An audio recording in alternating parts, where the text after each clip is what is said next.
ስለናንተ ማንነት ነው የምትሞሉት። ከተው ፓስፖርት ላይ ቪዛ ብቻ ማዘጋጀት እዛ ሀገር ላይ አይገባም። ፕላኑ ስለናንተ አኮሞዴሽንም ሊጠቅስ ይችላል። አሜሪካን ኢሚግሬሽን ቢሮ በ2025 በርካታ የቪዛ ማሻሻያዎችን ካደረገባቸው የቪዛ አፕሊኬሽኖች መካከል ነው የኮንፈረንስ ቪዛ። በዚህ የኮንፈረንስ ቪዛ ላይ የሲ1 ማለት ነው በርካታ ማሻሻያዎች ተደርገዋል። በስትሪ ጋር በተገናኘ እንዲሁም ትራቭል ፕላን እንደሚያስፈልጋቸው ገልጿል። አሁን ላይ በኮንፈረንስ ቪዛ ቢ1 ቢ2 የቪዛ አፕሊኬሽን ወደ አሜሪካን ከገቡ በኋላ አሜሪካን ለሚቀሩ ስደተኞች ወይንም ደግሞ በኢንቪቴሽን ወደ አሜሪካን ከገቡ በኋላ አሜሪካን ለሚቀሩ ስደተኞች አጥብቀውታል። የቪዛ መጠየቂያውን ማለት ነው ማሟላት ያለባቸው ዶክመንቶችን ነው የምናየው። እነዚህን ዶክመንቶችን ማሟላት ይጠበቅባቸዋል። በዲኤስ 160 ፎርም ከመሙላታችሁ በፊት እነዚህን 10 የሚሆኑ ነጥቦችን በዝርዝር እናያለን። ምን እንደሚያስፈልጋችሁ ኮንፈረንስ ቪዛ ማንኛውም ድርጅት ወይም ግለሰብ በኢንቪቴሽን ወደ አሜሪካን እንድትመጡ በኮንፈረንስ ቪዛ በኩል ሊልክላችሁ ይችላል። 2025 ማሟላት ግዴታ ነው ብሎ ያስቀመጣቸውን በዌብሳይቱ ላይ የአሜሪካን ኢሚግሬሽን ቢሮ ያስቀመጠውን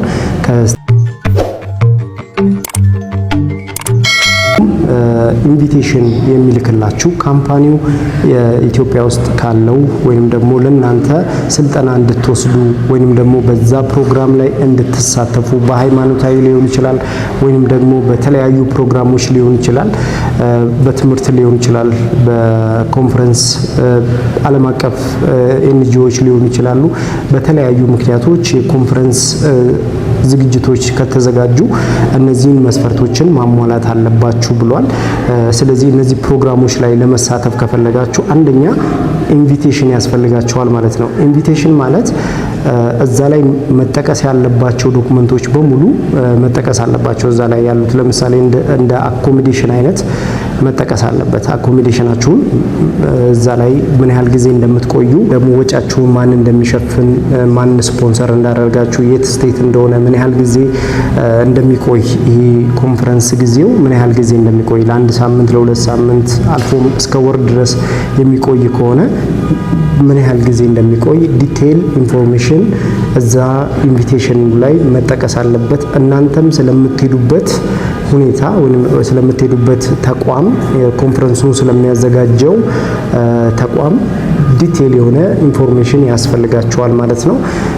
በአንደኛ ደረጃ ኢንቪቴሽኑን አስቀምጠውታል ማለት ነው። ኢንቪቴሽን ግዴታ ያስፈልጋቸዋል። ኢንቪቴሽኑ ላይ ሙሉ ዝርዝር ፕሮግራሞቹ መቀመጥ አለበት። በእርግጥ ግራ እንዳያጋባችሁ ኢንቪቴሽኑ ላይ ያለው ፕሮግራም በሙሉ የተጠቀሰው የትራቭል ፕላን ላይም መጠቀስ ይኖርበታል ማለት ነው፣ ለብቻው አይደለም። ስለዚህ ትራቭል ፕላኑ ላይም ማዘጋጀት ይኖርባቸዋል። ትራቭል ፕላኑ ስለናንተ አኮሞዴሽንም ሊጠቅስ ይችላል።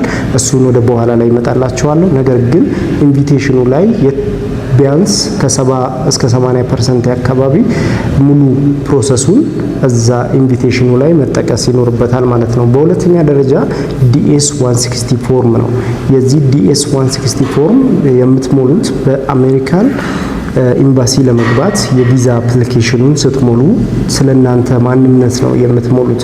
ከተቋሙ ጋር ምን ያህል ጊዜ ሰርታችኋል ወይንም ኢንቪቴሽኑን ከሚልክላችሁ ኮንፈረንሱን ከሚያዘጋጀው ተቋም ምን ያህል ጊዜ ሰርታችኋል ወይንም ደግሞ ምንድነው የምትጠቀሙት በመሄዳችሁ፣ እዚህ ያላችሁ የሥራ ሁኔታ ምንድነው፣ ምን አይነት ስራ ነው የምትሰሩት እዚህ ያለው፣ እንዲሁም ደግሞ እናንተ ስትሄዱ ማን ነው ከቨር የሚያደርግላችሁ ስራችሁን እዚህ ያለው ሁኔታ፣ ስለዚህ ኢትዮጵያ ላይ ያላችሁበትን ላይፍ ስታይል በተወሰነ መንገድ አንድም በኢንተርቪው አንድም በዲኤስ 160 ላይ መሙላት ይጠበቅባቸዋል ማለት ነው።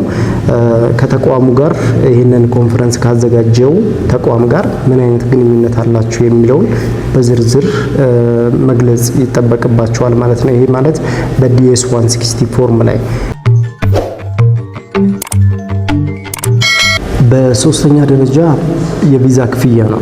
የቪዛ ክፍያው የአሜሪካን ኤምባሲ ለመግባት የምትከፍሉት $185 ስትከፍሉ የደረሰኝ ይሰጣችኋል። ያንን ደረሰኛችሁን ይዛችሁ ከኢንቪቴሽኑና የዲኤስ 160 ፎርም ጋር ከሞላችሁት ጋር አንድ ላይ አድርጋችሁ የአሜሪካን ኤምባሲ ትገባላችሁ ማለት ነው። ስትገቡም የአሜሪካን ኤምባሲ ዲኤስ 160 ፎርም ልክ ስትሞሉ ኮድ አለ የሚሰጣችሁ ኮድ ከስቴት ዲፓርትመንት የሚላክላችሁ ያንን ወደ ኤምባሲ ይግባ የሚል ኮድ ነው የሚሰጣችሁ ማለት ነው። ያንን ኮድ ፕሪንት አድርጋችሁ አጠቃላይ ወደ 7-8 ፔጅ የሚሆን ነው። እነዚህን መስፈርቶችን አሟልታችሁ ወደ ኤምባሲ ቀጠሮ ማስያዝ ትችላላችሁ። አራተኛ ደረጃ ላይ ፓስፖርታችሁ ነው። ቅድም ላይ እንደጠቀስኩት ፓስፖርታችሁን ሁኔታ በአራተኛ ደረጃ ላይ ፓስፖርት ሳይዝ ጉርድ ፎቶግራፍ ያስፈልጋቸዋል። ፓስፖርት ሳይዝ ጉርድ ፎቶግራፍ 2 ያስፈልጋል። አንድ ለዲኤስ 160 ነው፣ ሁለተኛው ደግሞ በአካል ይዛችሁት የምትገቡት ነው ማለት ነው። በአምስተኛ ደረጃ ስለ ኮንፈረንሱ ፕሮግራም እንዲሁም ደግሞ ስለተለያዩ ሁኔታዎች የሚጠቅስ ኢንቪቴሽን ነው። ቅድም ላይ የጠቀስኩላችሁ ኢንቪቴሽኑንም አብራችሁ መያዝ ይጠበቅባችኋል ማለት ነው። በስድስተኛ ደረጃ ፓስፖርት ቅጂ ያስፈልጋቸዋል። ፓስፖርታቸውን ኮፒ ማድረግ ይጠበቅባቸዋል። ሌላኛው ትራቭል ሂስትሪ ነው። እዚህ ጋር ማወቅ ያለባችሁ በኮንፈረንስ ቪዛ ወደ አሜሪካን ስትሄዱ ስለናንተ ማንነት አንደኛው ቼክ የሚያደርጉበት በዚህ 6 ወር ውስጥ ትራቭል ሂስትሪ አላችሁ ወይ፣ የትኛው የአውሮፓ ሀገራት ላይ ገብታችኋል ብለው ይጠይቃሉ ማለት ነው። ስለዚህ ትራቭል ሂስትሪ በዲኤስ 160 ላይም መመለስ አለባችሁ። አንዳንድ ሰው ፓስፖርት ላይ ቪዛ ብቻ ያስመታና እዛ ሀገር ላይ አይገባም። ነገር ግን ኤርፖርት ስትገቡ ወደኛ ሀገር ገብቷል፣ ከዚህ ጋር ጀምሮ ገብቷል የሚል ኢኒያ ያሉ። ሰባተኛ ደረጃ ላይ ደግሞ ባንክ ስቴትመንት ነው። አሁን ባለበት ሁኔታ ባንክ ስቴትመንታችሁን ከ2 ሚሊዮን ብር በላይ ኢንዲንግ ባላንስ ማሳየት ይጠበቅባቸዋል ማለት ነው። ኢንዲንግ ባላንስ ደሞዛችሁ ሊሆን ይችላል። ምን ያህል ገቢ እንዳላችሁ በወር ምን ያህል ገቢ እንዳላችሁ መጥቀስ ይጠበቅባችኋል። ምን አይነት ገቢ ነው፣ ምን አይነት ስራ ነው የምትሰሩት፣ ግል ወይም በመንግስት ወይም በተቋማት በኩል ስራ ተቀጥራችሁ የምትሰሩ ከሆነ የድጋፍ ደብዳቤ ማቅረብ ይጠበቅባችኋል ከፋይናንሱ ጋር በተገናኘ ማለት ነው።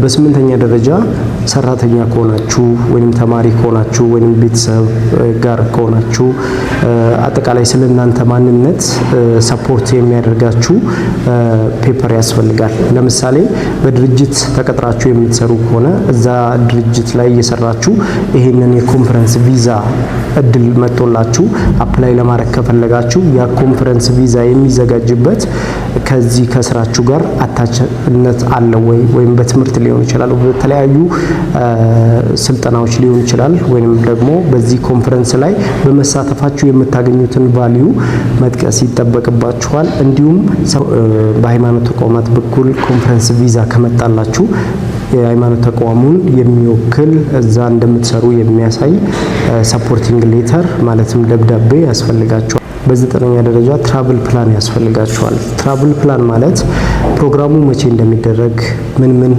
ሁኔታዎች እንዳሉት፣ የት ስቴት እንደሆነ እንዲሁም ደግሞ እያንዳንዱን ኢንፎርሜሽን መስጠት ይጠበቅባቸዋል ለኤምባሲው ማለት ነው። በዚህ ጊዜ እዚህ ስቴት ላይ እንደዚህ አይነት ፕሮግራሞች አሉ፣ ከዚህ ስቴት ወደዚህኛው ስቴት የምንሄድባቸው ፕሮግራሞች አሉ። ኮንፈረንሱን የሚያዘጋጀው ሰው የፕላን ይኖረዋል።